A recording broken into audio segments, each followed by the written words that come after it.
Welcome to Career and Leadership Real Talk, the no-nonsense guide for ambitious managers who want to have more impact and progress their career. I'm Pamela Langan, a job search coach and expert CV writer specialising in helping frustrated professionals land the jobs and pay rises they know they deserve. And I'm Jackie Jagger, a leadership and mindset coach specialising in helping newly promoted and new to role leaders to avoid the dickhead trap and lead with confidence. Between us, we've helped hundreds of leaders and managers to find new roles, take ownership of their careers, and handle the challenges that job searches and leadership responsibility inevitably bring. And now we're joining forces to share with you what we know has worked for our clients. Hello and welcome to this week's episode. Today we are talking about 5 ways to build trust when you're new to a role. And this can be a new role internally, this can be a new role externally. And it's really important in your first month as a senior leader to make sure that you are building the relationships that matter and that you're getting under the skin of the business. So we're going to unpack all of this today, and we're going to give you 5 really good ways to build trust so that you can hit the ground running in your new role and you can build trust along the way. So Jackie, what's the first thing that we need to do? So this is such an interesting episode for me because obviously so much of my work is with people that are relatively new into role, and this question of, okay, I know I will need to build trust, but how, in practical terms, do I do it, is a question that comes up time and time again. So the first thing that I suggest people do, even before they start a new role, is to really map out who are going to be the key stakeholders. And then when you're new into that role, to seek to actively learn those individuals' communication preferences. Because when you're in a senior role, you will have quite a wide range of stakeholders. You'll have your team, you'll have colleagues and peers, you might have customers, suppliers, you'll have your boss, maybe the board, maybe exco, C-suite, whoever that may be. But those people will often have, either individually or in groups, quite different preferences. So very often at a very senior level, people want stuff in bullet points. They want stuff quick and easy. They want to be able to know that you've got a handle on things without having to spend lots of time wading through reports or lengthy emails or having you go around the houses. So when you can match that style to a whole range of different preferences and you can flex it, people will instinctively feel like you get them, you're giving what they need, and that will give them confidence in you from a very early stage. So anything you can do to understand and read the signs of people's communication preference, and you'll see it sometimes because often the way they like to be communicated with is the way they communicate. So people that might come across as quite brusque and direct often want direct communication, succinct communication. People who are perhaps more of a talker like to spend time being heard. But know who the key people are, understand as early as possible their preferences, because later down the line, when you match it, instantly trust is going to be built.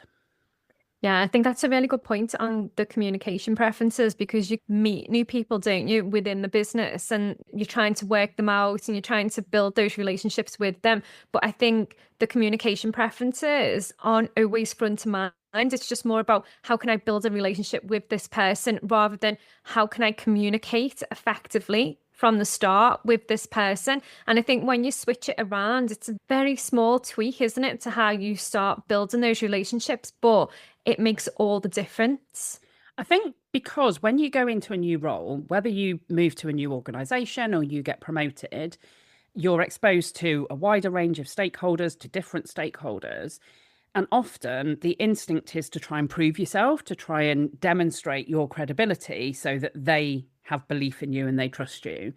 But that is much harder to do until you've taken that time to understand them and to communicate in a way that makes sense to them. So I think it's a human instinct of, I want to prove that the right decision has been made to give me this opportunity, but without being intentional, the way that sometimes that can translate is to talk about what you've done or to just communicate in the way that you did previously and to make an assumption that that's okay. So Yeah, I think it's just being really intentional, sometimes switching it on its head of what do they want, what do they need, rather than how do I show that I'm worthy of this role. Yeah, that's a really good point. And I think that's where you can also make your one-to-ones count as well, isn't it? Because it's not just one-to-ones with your team members, it's one-to-ones with your peers, with your boss, with stakeholders generally. Like you've got a real opportunity, haven't you, in those early days to make those one-to-ones count, to really get under the skin of each person and understand more about them. So rather than making small talk with them to try and build those early relationships, you can create almost like a bank of questions, really, to get under the skin of how they want to communicate, how they prefer to communicate. And I think sometimes as well, what I've always found in the past is when you start having those conversations, sometimes people haven't actually even thought about their own communication preferences. And oh, that's really interesting. But it's a really good way for you to get that person on board in those early stages, isn't it? It is. And you're right, making your one to ones count is the second way to build trust. And people often think about the one to ones with team members. And they might ask those types of questions of team members of what do you want from a manager? How do you like to be managed? And have some of those questions. But they don't always think to apply that to other stakeholders. And beyond that, I really encourage clients to think about how can you get learning from those one-to-ones. So for example, if you're asking people, how long have you been with this organization? What did you do before? We've mentioned that about using those questions with team members and realizing sometimes that people have got way different skill sets or experiences than you might know about. But equally, if you ask that question of colleagues or peers or people that you are in on a project with, for example, then sometimes what you'll find is that this person has made a transition into a role at the same level as me 7, 8 months ago. Then you can ask them, how did you find it? What do you wish you'd known at the start? What have you learned that could be a shortcut for me? So you can really start to get advice from people depending upon those perspectives and seek real useful, meaningful insights that can be really helpful. So when you're having those initial meetings with people, don't just think about the small talk. Don't just think about letting them know who you are and finding out who they are and what their role is, but really use some of those other questions to get insight. And anytime you ask people, people love giving advice. So if you can find things where you can ask targeted questions for advice from people, will really enjoy, in the main, they'll really enjoy the opportunity to give that. Yeah, I think that's another good point as well, because when you invite people to share their experiences, their thoughts, their opinions, like people generally will do that. And I think that makes the conversation a lot easier as well. So, what's the third thing then people can think about? So this one I think is really interesting, and it is get clear on who holds influence. And the org chart will tell you one thing, but there are always informal alliances, cliques, groups, people who hold more influence than the organization chart would suggest, people who hold less influence. So what you're looking to do here is to understand who is well networked, who has influence, who has sway, and that can really help you to make strategic decisions about where can you invest in relationships. Because if you've got someone who's really influential, that them having your back, them building a relationship with you can give you tacit approval to a much wider group of people.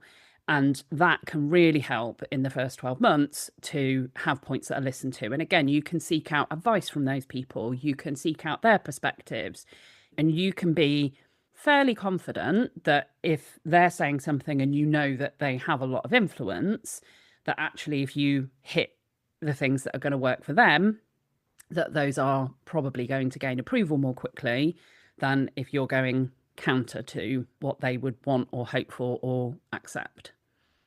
Yeah, and I think that is a really key point, isn't it? Who really has the influence? Because, like you say there, the org chart tells one story, but in reality, it's always much different, isn't it? And it is, I always like that stage in a new role where you're trying to figure everyone out and you're observing, and it's quite a nice stage, but I think you can feel quite nervous in that stage as well, and you can feel like you need to be running at a million miles an hour. And I think the key thing in that stage is to give yourself the time to observe and to see what's going on and really think about who has the influence, how are these relationships already working, like how do I fit into this? And I think when you approach it like that and just take a little bit more time, it actually speeds up the process, doesn't it? It really does. And to give a practical example, I had a client who had been parachuted into a role by a private equity company. So, private equity ownership of an organization, they'd effectively been placed as a condition of the investment. And that's not unusual. Private equity companies will often place conditions on their investment. But when they got into the role, their boss did not have influence. Their boss was not well respected within the organization. And so part of what we were talking about in some of that coaching was understanding who does then. If you want to get these things over the line, you can't rely on your boss to present your plans, back your ideas, and get buy-in for them. And actually, there might be more resistance if your boss is doing that. So you've got to find those informal alliances. You've got to find your ways to build relationships more broadly where other people can get that you're not just spying on behalf of the investor, that you are actually here to make a contribution, that you have got something that is going to build value for this organization. And you've got to seek other ways to get that because you're not going to get that from your boss presenting to the board on your behalf. Yeah, that's absolutely true. So, what is the fourth thing then? So, I think this is one that often people find difficult, and it's to just be wary of how you share your initial observations. So, it is not unusual, particularly if you go into an organization where you're following someone who maybe hasn't been as successful, or where you get in there and go, oh my God, what is this? There's so much to fix. It's very easy to share your observations as final judgments, as this is fact, this is the case, these are the things that we need to do. And when you're trying to present those solutions and get quick wins, which again, you often feel that you're expected to do in your first 90 days, that can often present as being culturally insensitive. So if you are saying this and this, and conversely, you might get people agreeing with you and saying, yes, absolutely. And that might put fire in your belly and send you off in that direction. But what that can do is stop you from continuing the learning process. So it's really about being curious about the things that you're observing. I've seen that this is happening. I'm wondering what the history of this is. Is there a story to this? Is there a reason why this is the way it is? Is there a reason why this hasn't been tackled? Or what ways have we tried to tackle it before? And in asking those questions and being curious, you'll open a lot more doors and you'll create far more trust, because people will see you as being open, a listener, as opposed to being judgmental. Even if you're right about your judgments, people don't like to be told that they're wrong, or that they've missed things, or that things should be different. So you just really can risk getting people's back up, even if you're 100% right. And again, another client, I remember him saying to me, like, they brought me in for my experience, but they're not listening to me. And it's because you haven't got the foundation to be listened to. You've got to listen first in order to be listened to later. Yeah, it's as you're talking through there, I was just thinking of a really funny time when I was sat in a meeting and we had this new guy come in, and he was like part of the senior leadership team, and I freeze bull in a china shop, and that was exactly what he did. And like when I think back now, it was quite funny, but at the time it was just like he was ripping everything up, and he was like so opinionated, and he wasn't afraid of being direct, so he upset quite a few people. And we were sat in this meeting and he was really like laying into different things, and one of the other senior leaders turned around to him and said, are you saying that my baby is ugly? I think everyone just stopped in the meeting, and it was like that's exactly what he's saying. And who says that? Who does that? But everyone went silent in the room and it was like, yeah, that is what he's saying. It can come across as condescending as well. If you're like, well, we should do this, it might not be that people haven't thought of that. It might be that, yes, we know that we need to do that. But last year, there was something that was a bigger priority. And so the budget was allocated there. We're not stupid. We haven't not thought of it. We know that needs to happen, but there's a reason why it's not. And so you can really put people's backs up. And I'm imagining that if you're listening to this, you will have seen bull in a china shop type incoming leaders, because it is so common, and it's often so well intentioned, where people are, they're chomping at the bit to get started, they want to make a contribution, they want to add value, but they don't read the room. And yeah, it can go very wrong very quickly. That was, I was just, as you were talking to it, I was just like chuckling away to myself because I just thought, wow, what a crazy person. But it does go on more often than we think, because people do just think that is the way, isn't it? I'm new, I need to make an impact. And they're so focused on making the impact that they really do make an impact, but it's not always in the right way. So what's the final thing then that people can do? I wouldn't say it's the final thing, but it's the final one for this podcast episode. And this is to give others an understanding of your style upfront. So I remember having a conversation with a client where they were, oh, I don't like the phrase setting my stall out, because that for them felt quite like bull in a china shop. But this is not doing it in a way of where you're laying out the ground rules and ruling with a rod of iron. This is about letting people know how you prefer to work, when you're most available, when do you do your best work, what can they expect from you. When you come into an organization, part of the reason that trust is not automatic is because there's uncertainty. So if you go back to the episode that we did about the trust equation, there's that reliability, consistency, and intimacy within relationships that help to build trust, and self-orientation that can detract from it. And so when you have that expectation or clarity around your preferences, your style, how you like to work, and you're open to sharing that with people, then that creates some certainty. And that's the foundation then for the reliability and consistency elements, because then people can see that is actually being played out.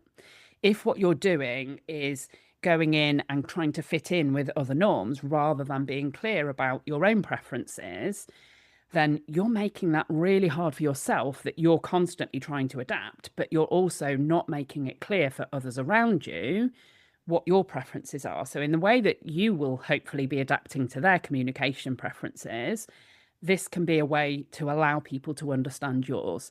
And it doesn't have to be done in a bull in a china shop way. It doesn't have to be right, I'm here and this is what I do and how I do it. It can be much more of, I'm an introvert. It really helps me if we have agenda ahead of time for meetings, because I like to schedule some time to prepare and make sure that I can contribute. I find that quite hard in the moment. Something like that can really help others to understand how they can get the best from you. Yeah, I love that, because it is just the small things, isn't it? And sometimes it's the things that you actually need to think about before you get started, because I think there's a real danger when you move into a new role, whether it's internally or externally, that you just feel like you need to hit the ground running. So you don't really think about what were the things that weren't going so well, or I wasn't enjoying as much of, or whatever in the previous role. And you just do what you've always done in the way that you've always done it, and you just go. Whereas it's a real opportunity, isn't it, to go, right, okay, how do I want to communicate? How do I want people to communicate with me? And obviously then there's the smaller detail that sits underneath that. So I think it's a really good opportunity, like we always say, to take a pause and think about, what do I actually want it to look like? And it doesn't always go completely to plan, but if you go in with a plan, you're more likely to achieve something close to what you want. And it just gives you that space to think, doesn't it? Absolutely. And I think also linked to this is a lot of the early work that I do with clients who are going into a new role is around their values and what's important to them, and also their boundaries. What boundaries do they want to have? How do they want to set those boundaries? And to the point that you made, when you know those things and you can have a plan around what boundaries do you want, you might not hit them perfectly every time, but you've got a better shot.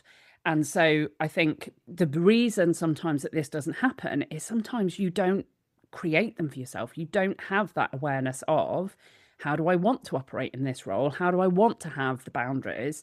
And I think it can be really powerful if you're talking to other people about some of the things that are really important to me are, for example, collaboration. It's really important that people don't talk each other down. When I run meetings, this is how I like to run them. It gives people an understanding of what to expect from you. And that makes life so much easier than just trying to do it in the hope that they'll notice and instinctively take it on board. Yeah, exactly. So in terms of a quick recap then, because I think we talk quite a bit around each of the 5 areas, give us a quick recap on the 5 things. So in brief, 5 things to do if you want to build trust. Communicate with others in the way that they want to be communicated. Show genuine interest in others and in understanding and learning from them. Observe those informal leadership and influence networks and be able to influence through that. And then holding back your judgment and staying in curiosity for longer. So don't be a bull in a china shop. And finally, in a nice way, do set your stall out and be clear on what's important to you, how you want to operate, and what your expectations are, at that early stage. Yeah, and when you bring it all together, it sounds super easy, and it really can be, can't it? When you take some time to think about what you actually want to achieve.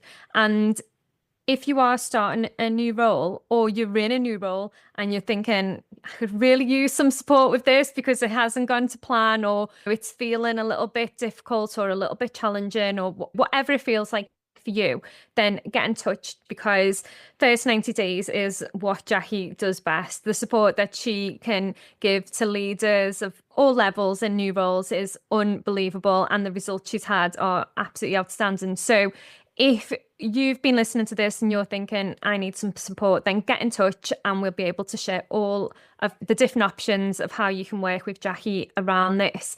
And as usual, make sure that you share this episode with anybody that you think it could be useful for. And don't forget to rate and review us on your favourite podcast platforms. And we'll be back next week with another episode. Exciting news from us. If you're an ambitious leader or manager earning 50k or more and you're ready to take your career to the next level, we have an opportunity for you. Introducing Catalyst Career Club, your secret weapon for unlocking career success. As a member, you'll get access to monthly live training sessions, exclusive job opportunities, and the ability to get personalised advice from us on your toughest career challenges. We've helped thousands of driven leaders like you secure significant pay rises, land dream roles, and thrive in their careers. And now we want to support you in achieving your most ambitious career goals too. Membership is just $6.99 per month with no contract or tie-in. And as a special bonus for being our podcast listeners, you can use the code podcast at checkout to get your first month for just £1. Head over to pamelalangan.com/Catalyst Career Club to sign up now, and we'll see you inside.